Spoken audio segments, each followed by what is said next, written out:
ಹಾಸನದಲ್ಲಿ ಪೂರ್ವ ಮುಂಗಾರು ಆರ್ಭಟ ಜೋರಾಗಿದೆ. ಹಾಗಾಗಿ ಜನರಲ್ಲಿ ಆತಂಕ ಕೂಡ ಹೆಚ್ಚಾಗಿದೆ. ಹೆದ್ದಾರಿ ಬಳಿ ಗೋಡೆ ಕುಸಿಯುವ ಆತಂಕ ಹೆಚ್ಚಾಗಿದೆ. ವರ್ಷ ಕಳೆದರೂ ಕೂಡ ಕಾಮಗಾರಿ ಪೂರ್ಣಗೊಂಡಿಲ್ಲ. ಪೂರ್ಣಗೊಳ್ಳದ ರಸ್ತೆಯ ತಡೆಗೋಡೆ ಕುಸಿತ ಆಗುವಂತಹ ಸಂಭವ. ಗುಳಗಡಲೆ, ಕೊಲಹಳ್ಳಿ, ಮಠಸಾಗರ ಸಮೀಪ ತಡೆಗೋಡೆ ಆಲ್ರೆಡಿ ಕುಸಿದಿದೆ. ಮಳೆಗಾಲ ಸಮೀಪಿಸ್ತಾ ಇದ್ರೂ ಕೂಡ ಇಲ್ಲಿ ಕಾಮಗಾರಿ ಪೂರ್ಣಗೊಂಡಿಲ್ಲ. ಅಧಿಕಾರಿಗಳ ವಿರುದ್ಧ ಸ್ಥಳೀಯರು ಅಸಮಾಧಾನ ವ್ಯಕ್ತಪಡಿಸುತ್ತಾ ಇದ್ದಾರೆ. ರಾಜ್ಯದಲ್ಲಿ ಹಲವೆಡೆ ಈಗಾಗಲೇ ಪೂರ್ವ ಮುಂಗಾರು ಮಳೆ ಅಬ್ಬರ ಜೋರಾಗಿರುವಂತದ್ದು. ನಾವೀಗ ಹಾಸನದ ಸಕಲೇಶಪುರ ಮೂಲಕ ಹಾದು ಹೋಗುವಂತಹ ಸ್ಟೇಟ್ ಹೈವೇ 107 ಅಂದ್ರೆ ಇದು ಜಾನಕೆರೆ ಮೂಲಕ ಕೊಡಗು ಜಿಲ್ಲೆಯನ್ನ ಸಂಪರ್ಕಿಸುವಂತಹ, ಹಾಗೆ ಮುಂದೆ ಹೋದ್ರೆ ಇದೇ ರಸ್ತೆ ಮೂಲಕ ನಾವು ಸುಬ್ರಹ್ಮಣ್ಯ ಮೂಲಕವೂ ಕೂಡ ಪ್ರಯಾಣ ಮಾಡಬಹುದು. ಇಂತಹ ಒಂದು ಮುಖ್ಯ ರಸ್ತೆ ಈಗ ಕಳೆದ ಬಾರಿ ಸುರಿದಂತಹ ಭಾರಿ ಮಳೆಗೆ ಕುಸಿದು ಸಾಕಷ್ಟು ಏನು ರಸ್ತೆ ಅವ್ಯವಸ್ಥೆ ಆಗುವಂತಹ ಹಂತಕ್ಕೆ ತಲುಪಿರುವಂತದ್ದು. ಹಾಗೆ ಈಗ ಈ ಒಂದು ರಸ್ತೆ ಕುಸಿದು 1 ವರ್ಷ ಆಯ್ತಾ ಬಂದರೂ ಕೂಡ ಇನ್ನೂ ಕಾಮಗಾರಿ ಪೂರ್ಣ ಆಗಿಲ್ಲ. ಪರಿಣಾಮ ಈಗಾಗಲೇ ಇಲ್ಲಿ ಪೂರ್ವ ಮುಂಗಾರು ಅಬ್ಬರ ಈಗಾಗಲೇ ಜೋರಾಗಿ ಇರುವಂತಹ ಕಾರಣ ಈಗ ಸದ್ಯಕ್ಕೆ ತಾತ್ಕಾಲಿಕವಾಗಿ ಕೆಲಸವೂ ಕೂಡ ಇಲ್ಲಿನ ಕಾಮಗಾರಿ ನಿಂತಿರುವುದು. ಹಾಗೆ ನೋಡಬಹುದು ಈ ಒಂದು ಸ್ಥಳ ಯಾವ ರೀತಿ ಇದೆ ಮತ್ತೆ ಎಷ್ಟರ ಮಟ್ಟಿಗೆ ಅಂದ್ರೆ ಈಗ ಇರುವಂತಹ ಈ ಸ್ಟೇಟ್ ಹೈವೇ ಒಂದು ಭಾಗದಲ್ಲಿ ಮಾತ್ರ ವಾಹನ ಓಡಾಡ್ಲಿಕ್ಕೆ ಅವಕಾಶ ಇರುವಂತದ್ದು. ಜೊತೆಗೆ ಇದೇ ರೀತಿ ಮಳೆ ಮುಂದುವರೆದ್ರೆ ಇನ್ನೇನು ನಿರಂತರ ಮಳೆಗಾಲವೂ ಕೂಡ ಸನಿಹದಲ್ಲೇ ಇರುವಂತಹ ಹಿನ್ನೆಲೆಯಲ್ಲಿ ಈ ಒಂದು ರಸ್ತೆ ಕಾಮಗಾರಿ ಆಮೆ ಗತಿಯಲ್ಲಿ ನಡೀತಿರುವಂತಹ ಹಿನ್ನೆಲೆಯಲ್ಲಿ ಈಗ ಈ ರಸ್ತೆ ಸಂಪೂರ್ಣವಾಗಿ ಈ ವರ್ಷ ಪೂರ್ಣಗೊಳ್ಳುತ್ತಾ ಅನ್ನುವಂಥದ್ದು ಸಂದೇಹ ಆಗಿರುವಂತದ್ದು. ಹಾಸನದಲ್ಲಿ ಪೂರ್ವ ಮುಂಗಾರು ಆರ್ಭಟ ಜೋರಾಗಿದೆ. ಹಾಗಾಗಿ ಜನರಲ್ಲಿ ಆತಂಕ ಕೂಡ ಹೆಚ್ಚಾಗಿದೆ. ಹೆದ್ದಾರಿ ಬಳಿ ಗೋಡೆ ಕುಸಿಯುವ ಆತಂಕ ಹೆಚ್ಚಾಗಿದೆ. ವರ್ಷ ಕಳೆದರೂ ಕೂಡ ಕಾಮಗಾರಿ ಪೂರ್ಣಗೊಂಡಿಲ್ಲ. ಪೂರ್ಣಗೊಳ್ಳದ ರಸ್ತೆಯ ತಡೆಗೋಡೆ ಕುಸಿತ ಆಗುವಂತಹ ಸಂಭವ. ಗುಳಗಡಲೆ, ಕೊಲಹಳ್ಳಿ, ಮಠಸಾಗರ ಸಮೀಪ ತಡೆಗೋಡೆ ಆಲ್ರೆಡಿ ಕುಸಿದಿದೆ. ಮಳೆಗಾಲ ಸಮೀಪಿಸ್ತಾ ಇದ್ರೂ ಕೂಡ ಇಲ್ಲಿ ಕಾಮಗಾರಿ ಪೂರ್ಣಗೊಂಡಿಲ್ಲ. ಅಧಿಕಾರಿಗಳ ವಿರುದ್ಧ ಸ್ಥಳೀಯರು ಅಸಮಾಧಾನ ವ್ಯಕ್ತಪಡಿಸುತ್ತಾ ಇದ್ದಾರೆ. ರಾಜ್ಯದಲ್ಲಿ ಹಲವೆಡೆ ಈಗಾಗಲೇ ಪೂರ್ವ ಮುಂಗಾರು ಮಳೆ ಅಬ್ಬರ ಜೋರಾಗಿರುವಂತದ್ದು. ನಾವೀಗ ಹಾಸನದ ಸಕಲೇಶಪುರ ಮೂಲಕ ಹಾದು ಹೋಗುವಂತಹ ಸ್ಟೇಟ್ ಹೈವೇ 107 ಅಂದ್ರೆ ಇದು ಜಾನಕೆರೆ ಮೂಲಕ ಕೊಡಗು ಜಿಲ್ಲೆಯನ್ನ ಸಂಪರ್ಕಿಸುವಂತಹ, ಹಾಗೆ ಮುಂದೆ ಹೋದ್ರೆ ಇದೇ ರಸ್ತೆ ಮೂಲಕ ನಾವು ಸುಬ್ರಹ್ಮಣ್ಯ ಮೂಲಕವೂ ಕೂಡ ಪ್ರಯಾಣ ಮಾಡಬಹುದು. ಇಂತಹ ಒಂದು ಮುಖ್ಯ ರಸ್ತೆ ಈಗ ಕಳೆದ ಬಾರಿ ಸುರಿದಂತಹ ಭಾರಿ ಮಳೆಗೆ ಕುಸಿದು ಸಾಕಷ್ಟು ಏನು ರಸ್ತೆ ಅವ್ಯವಸ್ಥೆ ಆಗುವಂತಹ ಹಂತಕ್ಕೆ ತಲುಪಿರುವಂತದ್ದು. ಹಾಗೆ ಈಗ ಈ ಒಂದು ರಸ್ತೆ ಕುಸಿದು 1 ವರ್ಷ ಆಯ್ತಾ ಬಂದರೂ ಕೂಡ ಇನ್ನೂ ಕಾಮಗಾರಿ ಪೂರ್ಣ ಆಗಿಲ್ಲ. ಪರಿಣಾಮ ಈಗಾಗಲೇ ಇಲ್ಲಿ ಪೂರ್ವ ಮುಂಗಾರು ಅಬ್ಬರ ಈಗಾಗಲೇ ಜೋರಾಗಿ ಇರುವಂತಹ ಕಾರಣ ಈಗ ಸದ್ಯಕ್ಕೆ ತಾತ್ಕಾಲಿಕವಾಗಿ ಕೆಲಸವೂ ಕೂಡ ಇಲ್ಲಿನ ಕಾಮಗಾರಿ ನಿಂತಿರುವುದು. ಹಾಗೆ ನೋಡಬಹುದು ಈ ಒಂದು ಸ್ಥಳ ಯಾವ ರೀತಿ ಇದೆ ಮತ್ತೆ ಎಷ್ಟರ ಮಟ್ಟಿಗೆ ಅಂದ್ರೆ ಈಗ ಇರುವಂತಹ ಈ ಸ್ಟೇಟ್ ಹೈವೇ ಒಂದು ಭಾಗದಲ್ಲಿ ಮಾತ್ರ ವಾಹನ ಓಡಾಡ್ಲಿಕ್ಕೆ ಅವಕಾಶ ಇರುವಂತದ್ದು. ಜೊತೆಗೆ ಇದೇ ರೀತಿ ಮಳೆ ಮುಂದುವರೆದ್ರೆ ಇನ್ನೇನು ನಿರಂತರ ಮಳೆಗಾಲವೂ ಕೂಡ ಸನಿಹದಲ್ಲೇ ಇರುವಂತಹ ಹಿನ್ನೆಲೆಯಲ್ಲಿ ಈ ಒಂದು ರಸ್ತೆ ಕಾಮಗಾರಿ ಆಮೆ ಗತಿಯಲ್ಲಿ ನಡೀತಿರುವಂತಹ ಹಿನ್ನೆಲೆಯಲ್ಲಿ ಈಗ ಈ ರಸ್ತೆ ಸಂಪೂರ್ಣವಾಗಿ ಈ ವರ್ಷ ಪೂರ್ಣಗೊಳ್ಳುತ್ತಾ ಅನ್ನುವಂಥದ್ದು ಸಂದೇಹ ಆಗಿರುವಂತದ್ದು. ಹಾಸನದಲ್ಲಿ ಪೂರ್ವ ಮುಂಗಾರು ಆರ್ಭಟ ಜೋರಾಗಿದೆ. ಹಾಗಾಗಿ ಜನರಲ್ಲಿ ಆತಂಕ ಕೂಡ ಹೆಚ್ಚಾಗಿದೆ. ಹೆದ್ದಾರಿ ಬಳಿ ಗೋಡೆ ಕುಸಿಯುವ ಆತಂಕ ಹೆಚ್ಚಾಗಿದೆ. ವರ್ಷ ಕಳೆದರೂ ಕೂಡ ಕಾಮಗಾರಿ ಪೂರ್ಣಗೊಂಡಿಲ್ಲ.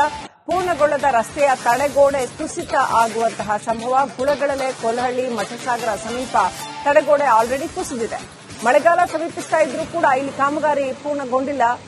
ಅಧಿಕಾರಿಗಳ ವಿರುದ್ಧ ಸ್ಥಳೀಯರು ಅಸಮಾಧಾನ ವ್ಯಕ್ತಪಡಿಸುತ್ತಾ ಇದ್ದಾರೆ. ರಾಜ್ಯದಲ್ಲಿ ಹಲವೆಡೆ ಈಗಾಗಲೇ ಪೂರ್ವ ಮುಂಗಾರು ಮಳೆ ಅಬ್ಬರ ಜೋರಾಗಿರುವಂತದ್ದು. ನಾವೀಗ ಹಾಸನದ ಸಕಲೇಶಪುರ ಮೂಲಕ ಹಾದು ಹೋಗುವಂತಹ ಸ್ಟೇಟ್ ಹೈವೇ 107 ಅಂದ್ರೆ ಇದು ಜಾನಕೆರೆ ಮೂಲಕ ಕೊಡಗು ಜಿಲ್ಲೆಯನ್ನ ಸಂಪರ್ಕಿಸುವಂತಹ, ಹಾಗೆ ಮುಂದೆ ಹೋದ್ರೆ ಇದೇ ರಸ್ತೆ ಮೂಲಕ ನಾವು ಸುಬ್ರಹ್ಮಣ್ಯ ಮೂಲಕವೂ ಕೂಡ ಪ್ರಯಾಣ ಮಾಡಬಹುದು. ಇಂತಹ ಒಂದು ಮುಖ್ಯ ರಸ್ತೆ ಈಗ ಕಳೆದ ಬಾರಿ ಸುರಿದಂತಹ ಭಾರಿ ಮಳೆಗೆ ಕುಸಿದು ಸಾಕಷ್ಟು ಏನು ರಸ್ತೆ ಅವ್ಯವಸ್ಥೆ ಆಗುವಂತಹ ಹಂತಕ್ಕೆ ತಲುಪಿರುವಂತದ್ದು. ಹಾಗೆ ಈಗ ಈ ಒಂದು ರಸ್ತೆ ಕುಸಿದು 1 ವರ್ಷ ಆಯ್ತಾ ಬಂದರೂ ಕೂಡ ಇನ್ನು ಕಾಮಗಾರಿ ಪೂರ್ಣ ಆಗಿಲ್ಲ. ಪರಿಣಾಮ ಈಗಾಗಲೇ ಇಲ್ಲಿ ಪೂರ್ವ ಮುಂಗಾರು ಅಬ್ಬರ ಈಗಾಗಲೇ ಜೋರಾಗಿ ಇರುವಂತಹ ಕಾರಣ ಈಗ ಸದ್ಯಕ್ಕೆ ತಾತ್ಕಾಲಿಕವಾಗಿ ಕೆಲಸವೂ ಕೂಡ ಇಲ್ಲಿನ ಕಾಮಗಾರಿ ನಿಂತಿರುವುದು. ಹಾಗೆ ನೋಡಬಹುದು ಈ ಒಂದು ಸ್ಥಳ ಯಾವ ರೀತಿ ಇದೆ ಮತ್ತೆ ಎಷ್ಟರ ಮಟ್ಟಿಗೆ ಅಂದ್ರೆ ಈಗ ಇರುವಂತಹ ಈ ಸ್ಟೇಟ್ ಹೈವೇ ಒಂದು ಭಾಗದಲ್ಲಿ ಮಾತ್ರ ವಾಹನ ಓಡಾಡ್ಲಿಕ್ಕೆ ಅವಕಾಶ ಇರುವಂತದ್ದು. ಜೊತೆಗೆ ಇದೇ ರೀತಿ ಮಳೆ ಮುಂದುವರೆದ್ರೆ ಇನ್ನೇನು ನಿರಂತರ ಮಳೆಗಾಲವೂ ಕೂಡ ಸನಿಹದಲ್ಲೇ ಇರುವಂತ ಹಿನ್ನೆಲೆಯಲ್ಲಿ ಈ ಒಂದು ರಸ್ತೆ ಕಾಮಗಾರಿ ಆಮೆ ಗತಿಯಲ್ಲಿ ನಡೀತಿರುವಂತಹ ಹಿನ್ನೆಲೆಯಲ್ಲಿ ಈಗ ಈ ರಸ್ತೆ ಸಂಪೂರ್ಣವಾಗಿ ಈ ವರ್ಷ ಪೂರ್ಣಗೊಳ್ಳುತ್ತಾ ಅನ್ನುವಂಥದ್ದು ಸಂದೇಹ ಆಗಿರುವಂತದ್ದು.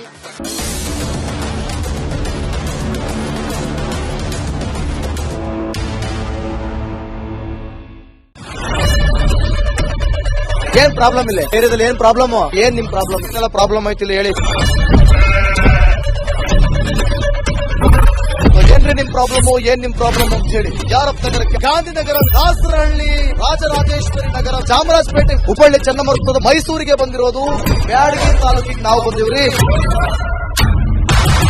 ಸರ್ ಹೇಳಿ ಸರ್, ಏನ್ ಪ್ರಾಬ್ಲಮ್? ನಿಮ್ ಎಮ್ಎಲ್ಎ ಹೆಂಗೆ? ಏನೆಲ್ಲ ಸಮಸ್ಯೆಗಳು? ಏನ್ ಕಥೆ ಇಲ್ಲಿ? ಬಂತ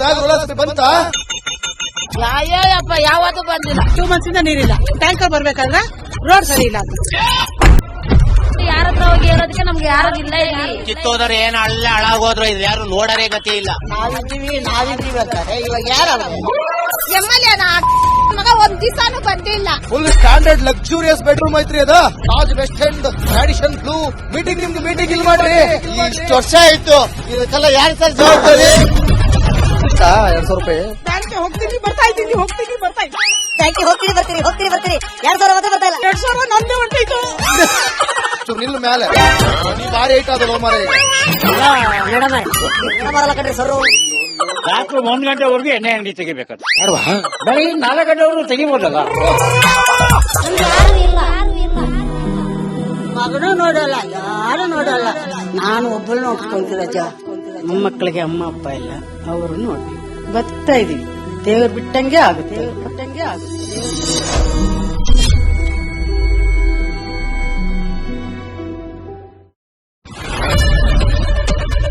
ಏನ್ ಪ್ರಾಬ್ಲಮ್ ಇಲ್ಲ ಏರಿಯಾದಲ್ಲಿ? ಏನ್ ಪ್ರಾಬ್ಲಮ್? ಏನ್ ನಿಮ್ ಪ್ರಾಬ್ಲಮ್? ಇದೆಲ್ಲ ಪ್ರಾಬ್ಲಮ್ ಆಯ್ತಿಲ್ಲ ಹೇಳಿ. ಏನ್ರಿ ನಿಮ್ ಪ್ರಾಬ್ಲಮ್? ಏನ್ ನಿಮ್ ಪ್ರಾಬ್ಲಮ್ ಅಂತ ಹೇಳಿ. ಯಾರಪ್ಪ ನಗರಕ್ಕೆ? ಗಾಂಧಿನಗರ, ದಾಸರಹಳ್ಳಿ, ರಾಜರಾಜೇಶ್ವರಿ ನಗರ, ಚಾಮರಾಜಪೇಟೆ, ಹುಬ್ಬಳ್ಳಿ, ಚನ್ನಮರುತ್ತದ, ಮೈಸೂರಿಗೆ ಬಂದಿರೋದು. ಬ್ಯಾಡಗಿ ತಾಲೂಕಿಗೆ ನಾವು ಬಂದಿವ್ರಿ. ಸರ್ ಹೇಳಿ ಸರ್, ಏನ್ ಪ್ರಾಬ್ಲಮ್? ನಿಮ್ ಎಮ್ಎಲ್ಎ ಹೆಂಗೆ? ಏನೆಲ್ಲ ಸಮಸ್ಯೆಗಳು? ಏನ್ ಕಥೆ ಇಲ್ಲಿ? ಬಂತ ಅಯ್ಯಪ್ಪ ಯಾವತ್ತೂ ಬಂದಿಲ್ಲ. 2 months ಇಂದ ನೀರಿಲ್ಲ. ಟ್ಯಾಂಕರ್ ಬರ್ಬೇಕಾದ್ರೆ ರೋಡ್ ಸರಿ ಇಲ್ಲ ಅಂತ ಯಾರ ಹತ್ರ ಹೋಗಿ ಹೇಳೋದಕ್ಕೆ ನಮ್ಗೆ ಯಾರು ಇಲ್ಲ. ಇಲ್ಲಿ ಕಿತ್ತೋದ್ರೆ ಏನ್ ಅಲ್ಲ ಹಾಳಾಗೋದ್ರು ಇದು ಯಾರು ನೋಡರೇ ಗತಿ ಇಲ್ಲ. ನಾವಿದ್ದೀವಿ ಅಂತಾರೆ ಇವಾಗ ಯಾರು ಎಮ್ಎಲ್ಎ ಮಗ ಒಂದ್ ದಿವಸನೂ ಬಂದಿಲ್ಲ. ಫುಲ್ ಸ್ಟ್ಯಾಂಡರ್ಡ್ ಲಕ್ಸುರಿಯಸ್ ಬೆಡ್ರೂಮ್ ಐತ್ರಿ ಅದ. Taj West End, Radisson Blu. ನಿಮ್ದು ಮೀಟಿಂಗ್ ಇಲ್ಲಿ ಮಾಡ್ರಿ. ಇಷ್ಟು ವರ್ಷ ಆಯ್ತು. ಇದಕ್ಕೆಲ್ಲ ಯಾರು ಸರ್ ಜವಾಬ್ದಾರಿ? 200 ರೂಪಾಯಿ ಹೋಗ್ತೀನಿ ಬರ್ತಾ ಇದ್ದೀನಿ. ಟ್ಯಾಂಕಿ ಹೋಗ್ತೀರಿ ಬರ್ತೀರಿ 2000 ಮತ್ತೆ ಬರ್ತಾ ಇಲ್ಲ. 2000 ನಂದೇ ಹೊಂಟೈತು. ನಿಲ್ಲು ಮೇಲೆ ಭಾರಿ ಐಟ್ ಅದಲ್ಲ ಮಾರೇ. ಬರಲ್ಲ ಕಣ್ರಿ ಸರ್. ರಾತ್ರಿ 1 ಗಂಟೆವರೆಗೂ ಎಣ್ಣೆ ಅಂಗಡಿ ತೆಗಿಬೇಕಾದ್ರೆ ಬೆಳಗ್ಗೆ 4 ಗಂಟೆವರೆಗೂ ತೆಗಿಬೋದಲ್ಲ. ಮಗನೂ ನೋಡಲ್ಲ, ಯಾರು ನೋಡಲ್ಲ. ನಾನು ಒಬ್ಬಳು ನೋಡ್ಕೊಂತೀರಜ್ಜ. ಮೊಮ್ಮಕ್ಕಳಿಗೆ ಅಮ್ಮ ಅಪ್ಪ ಇಲ್ಲ, ಅವರು ನೋಡಿ ಬರ್ತಾ ಇದೀವಿ. ದೇವ್ರು ಬಿಟ್ಟಂಗೆ ಆಗುತ್ತೆ.